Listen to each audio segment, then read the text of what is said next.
Okay then. It gives me great pleasure to welcome Tony Eccles. Tony is a museum ethnographer and a researcher with the British UFO Research Association, with an interest in UFO close encounter cases.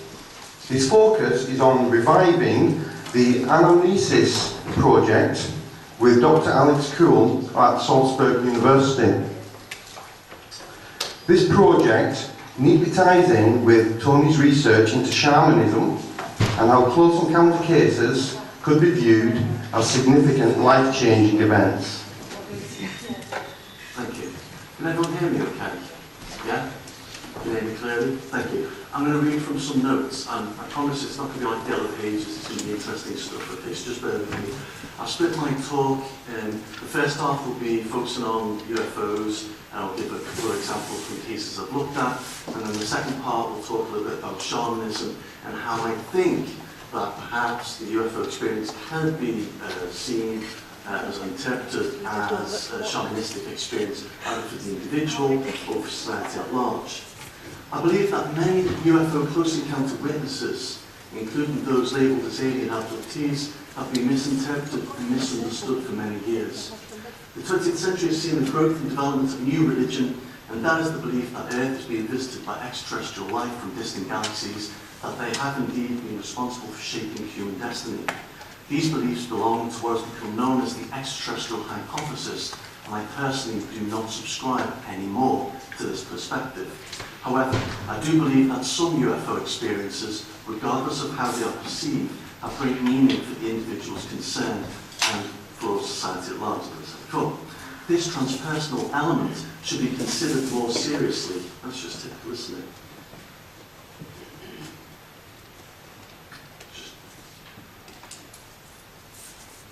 Just bear with me. It's not my laptop. Okay. So this transpersonal element should be considered more seriously by researchers because it realises the importance of the non-physical rather than the physical aspect of the UFO phenomenon, which many UFO researchers still search for. In my humble opinion, like a dog chasing its own tail, and I don't mean this to be offensive, but this is how I feel UFO researchers are acting. I think they're chasing false leads. And I've been researching the UFO subject for now 17 years, and the evidence for visiting ET is scant, even spurious. However, I feel that the experience overrides the need for evidence, as the UFO experience should perhaps be considered spiritually significant. As a museum ethnographer, and that's basically museum anthropology, I subscribe to the view that things happen for a reason. They not only offer meaning, but they also serve a purpose. They have a rational function. These experiences do not require ET for them to be real or relevant to the person concerned.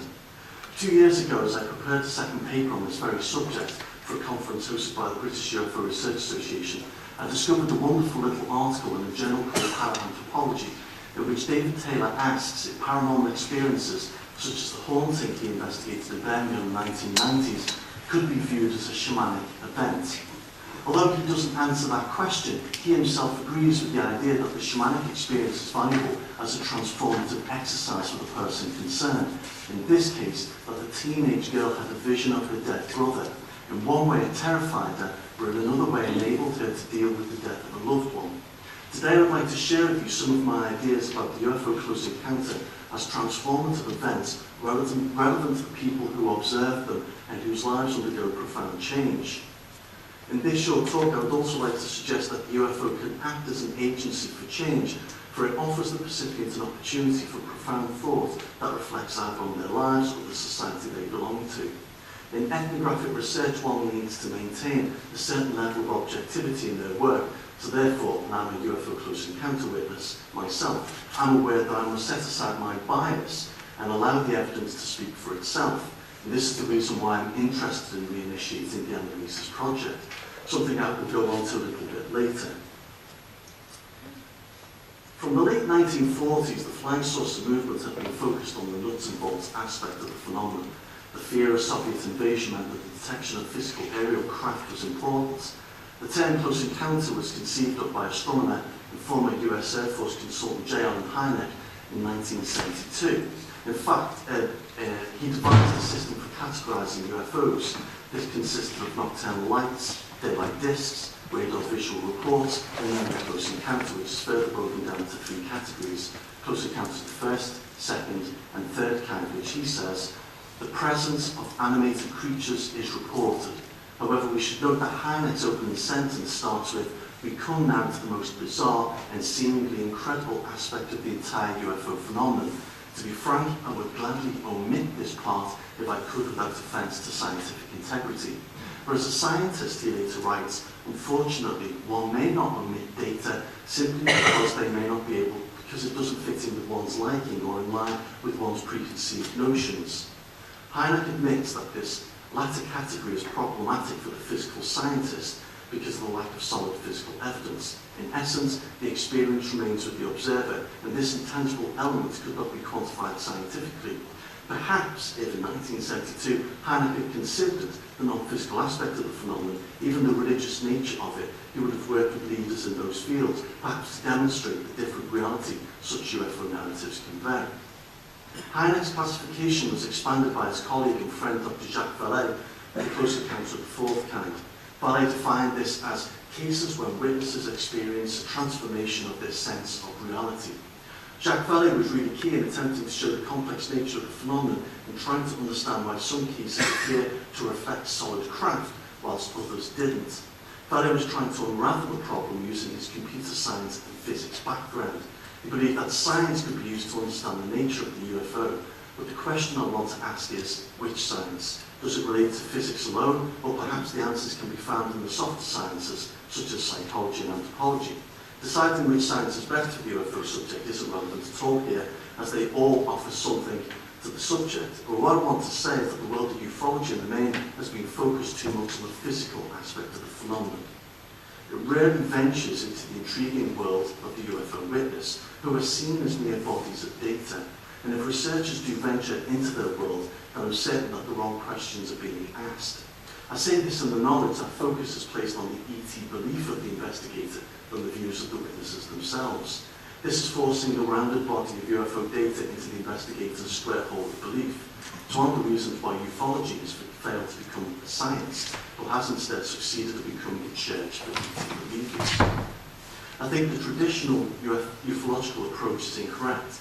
I'll come back to this in a moment, but it's fair to say that UFO investigators have spent too much time gazing at the skies than they do talking to the observers concerned, failing to understand what it is about these people that enables them to have such obscure, even profound experiences. Perhaps if they set aside their beliefs, they would see that perhaps something different and more interesting is happening. That is not snooker ball, by the way. I'd like to now briefly discuss some of the UFO cases I've worked on. I'm going to give 2 examples and just briefly try and open these cases out. In Liverpool 1994, Mike Hitchens, a local government officer in his late 20s, survived a serious car crash. He was lucky that day because he'd walked out of the wreckage. However, his knee had been seriously damaged and he was also traumatised by the event. And in the days that followed, he had completely lost his confidence and refused to get back into his car and drive. The emotional and physical symptoms he was displaying were diagnosed by his GP as depression and anxiety, and he was prescribed a low dose of Fortean hydrochloride, Prozac, but no counselling was sought. The crash affected his ability to work in the City Council's benefits office. It would affect anybody's confidence working there. And he was transferred to another department until he fully recovered. However, no matter how much he tried, he didn't want to continue working there. Mike wanted to move on. He'd been successful in his job since he left school and had been promoted a couple of times, but he wasn't happy with circumstances at work. And he wasn't happy at home because he was still living with his parents. He clearly wanted to move on. His doctor recommended physiotherapy to help him recover after the surgery, and he did this by taking up Tai Chi. Mike wasn't happy about doing this, but Tai Chi actually allowed him to start working on his confidence as well as regaining his walking. As part of his daily routine, he would walk the dog in the evening. The circular route, for those of you who know Liverpool, was along Moston Avenue and Ramsey Road. Just after midnight on the 4th of August, he took his excited dog out and started walking down this lamplit road. The route would take him through familiar territory, and wherever there was a clear night, he took comfort in looking at the night sky. On this particular night, however, something drew his attention to the roof of a neighbouring house. It was there above the roof, hovering, he found a large bright red ball of light.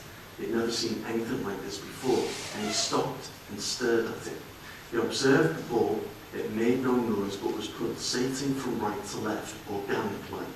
He watched it for at least a minute, but he was suddenly distracted by his dog, which was happily snuffling around someone else's front garden.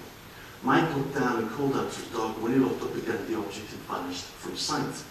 Not a very spectacular UFO sighting, is it? No fog, no strange occupants, just a ball of light that appeared very close to the witness. Mike continues walking the dog, but this time he's looking out for the object, which doesn't reappear. He went home completely puzzled by what he'd seen, to the extent that he needed to know more about it. So Mike contacted me, and I looked into the event to try and find a rational, mundane explanation. Perhaps there was one, but at the time I couldn't find one. My investigation uncovered a geological fault line some 600 metres to the west, but could a fault line that far away be responsible for the sighting? I even considered hallucinations caused by temporal overactivity, but this wasn't an avenue of inquiry I was qualified to follow. However, I continued interviewing him about his experience, and out of curiosity, asked him questions from Albert Button's electrohypersensitivity questionnaire. I even spoke to him about his life. The conclusion I came to didn't come to me immediately, but some years later. Mike informed me that other phenomena he experienced, events he believed were paranormal. For example, he was lying in bed one night and he could feel the paws of a cat sink into the mattress as it approached him. Didn't have a cat. At other times when lying in bed, he could feel a dark presence in the room. This would sometimes be accompanied by pressure on the body, even a failure to be able to move at all. He'd even seen a white face appear close to his own, hissing threateningly at him. His struggle with this force was eventually broken by a bout of swearing. At the time, he was unaware of old hag syndrome and sleep paralysis, which would account for these experiences. Mike also told me that apparently as a baby in his mother's womb, her umbilical cord had wrapped itself tight around his neck, almost killing him. I knew Mike very well because I'd been a close friend of his for 20 years, but he told me some time later, in a very private capacity, that as a young boy, his uncle had sexually abused him. Mike had grown into a sensible, mature, intelligent young man with talent for art, a very creative person, very intelligent but chose not to go to university, but instead found himself in the studying hall a job. Are any of these details important? Does personality and life experience enable a person to be prone to anomalous activity? I think it's an important part of the puzzle and one that's worth exploring. Soon after his UFO sighting, he began to feel excited again for life. He finished his course of antidepressants, but felt he didn't need a repeat prescription. His Tai Chi enabled him to strengthen his body. He got back into the car and started driving again. We're talking a couple of weeks here, not months. He decided that he needed a change in employment, and he wanted to become a travel rep abroad. The salary wasn't as much as he was earning before, but it meant a change of environment for him. As he regained his confidence, he applied for a position with 5 different firms. He got 5 offers. So clearly he was building his life again. In fact, he felt better than ever before. 25 years later, he's still abroad, very content, very fulfilled, no sign of status inconsistency. So that strange ball of light was not directly of interest to me, but more the profound effect his observation had on him at a time when his life needed change. It doesn't really matter if the ball of light was caused naturally or artificially. I believe that Mike's mysterious red light was a trigger to stimulate healing.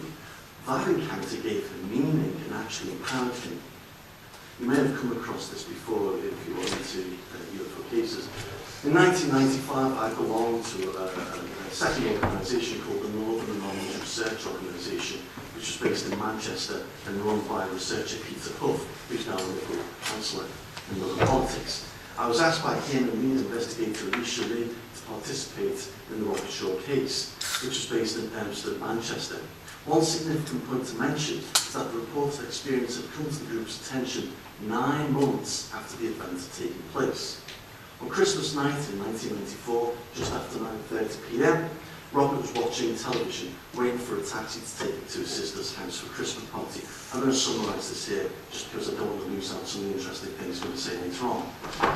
It's Christmas evening, he's watching TV, he's waiting for a phone call from his sister, because he's going to be taking a taxi, and he's going to be having a Christmas celebration with her.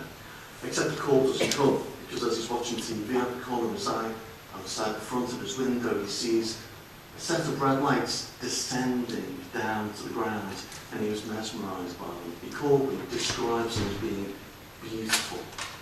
And so he ventures outside to try and find out what this is. So he goes out to the building, meets a couple of neighbours, and I'm sorry, I can't join you for a party and go to my own, crosses the road, and in front you've got like a wooded area, just by the very terminus of the River Mersey. But he couldn't go in there because instinctively he felt not to go in. Something was telling him, don't go in. He felt like there's something malevolent there. So instead, he went back to his flat. He doesn't remember anything else after that. In fact, he wakes up the next morning fully clothed, lying on his bed. And really perturbed by this, his sister calls him. Where have you been? Where have you been? You said you were going to get the taxi. We spoke on the phone last night. I don't remember talking to you on the phone. Well, you seemed really, really fuzzy. You just didn't seem, you didn't sound like yourself. Apparently, she had spoken to him at a time he was having his experience. He doesn't remember any of that. The taxi came to the door. He was oblivious to that. So he went out in the morning, crossed the road to where he thought these lights had landed. And that's all it is. It's where he thought these lights had landed. And for him, he saw a circular patch of padded ground, and he thought that that was caused by the lights he had seen. We have his words for that. Now, the on-site investigation took place 9 months later. So, over there you see the lead investigator, Alicia Lee. I've taken the photograph. The witness is on the right, and his sister Claire's to the left of him. And when we went, it's totally overgrown. As an archaeologist, I looked into the soil. It's a pot soil, which means it's very acidic soil. So the readings we were picking up actually made sense. This is a pot soil. The readings didn't detect anything unusual. So the actual on-site investigation was a waste of time. It's 9 months after. We should have been there either the next day. That would have been the best. But this is the 1990s. This is ufology at its worst. I put this as an investigator who's been doing this for 17 years, and you look back and you realise there's some of the things you did you should have done, it's just a waste of time. But you can do that with the joys of hindsight. So Alicia and myself interviewed him. We got a recorded interview of him in September, and he told us that even 7 months after the event, he felt angry, irritated and miserable. He was a very good illustrator, but he was working as a postman, but he painted as a hobby. And his first drawing consisted of these aliens that are familiar to us, they're called greys. And he looked at it, he said, you know, Tony, it meant absolutely nothing to me. He said, I've seen films and programs, he said, that doesn't even feel like it's what I've seen. So he threw it away.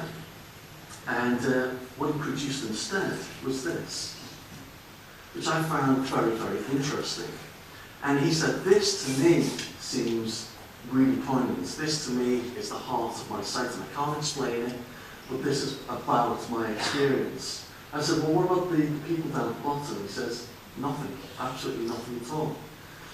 So, unfortunately, he was hypnotically regressed by an author and a hypnotherapist. I wasn't part of this, and I wouldn't play any part of it. I've got a copy of the transcript, and Robert's experience sounds more like an altered state of consciousness, and therefore I asked, why place someone in an altered state of consciousness when the original experience is another altered state of consciousness? It doesn't make any sense. So I wanted to speak to Robert after the session. I said, how did it go? And he said, well, what came out of the hypnosis was sort of like an abduction, but it doesn't make any sense to me. It doesn't feel real. I said, well, do the images that came out of the hypnosis session, the fact that he met these angelic beings, and they were saying to him, we can't tell you, does that mean anything to you? He said, no, nothing at all. I think it's false. It doesn't make any sense. I said, so what do you think's going on? I said, I don't know. So I was looking through the transcript, and I noticed that the hypnotherapist was pushing him to tell us more about the angels, the angelic beings, wanting a full abduction account. And I thought that was quite unethical, to be honest, but it didn't make any sense.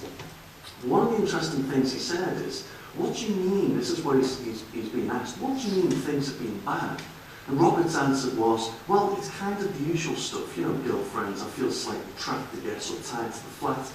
There is his job that he wanted to leave, the flat that he wanted to leave, personal anxieties that were a personal concern for him.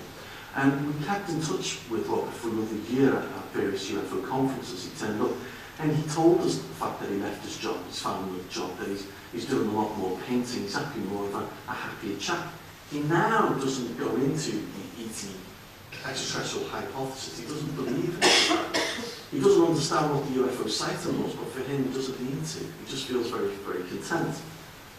I believe I've only got 5-10 minutes. Okay, look, I'll just briefly summarise what I'm going to go on to do, and I do apologise. The standard questionnaire that UFO investigators use is irrelevant. It's out of date because it focuses solely on trying to acquire data that focuses on solid nuts and bolts craft. And UFO investigators, if they have any worth, know that many sightings are not necessarily physical. And really this form doesn't really acquire data from witnesses. It doesn't really show an interest as to who the witness is. Nothing about their life history. There's one little segment in section D that says, Gillo, can you tell us, have you had any other paranormal experiences? So the witness in this case is just a body of data, that's it. Something I've acquired from 10 years of investigating UFOs in Merseyside. This just tells us about the age of the witness, that's all. Nothing that I see as being relevant. And again, with close encounter witnesses, this tends to happen during from 12 o'clock onwards in the time when we're normally asleep. So for those of you in the UFO film, you're probably quite familiar with this chart. But then, you know, the UFO phenomenon does have strong links to folklore. This is from the 1st of November 1954 from Canada, Italy. And if you notice, the occupants of that are not in a flying saucer.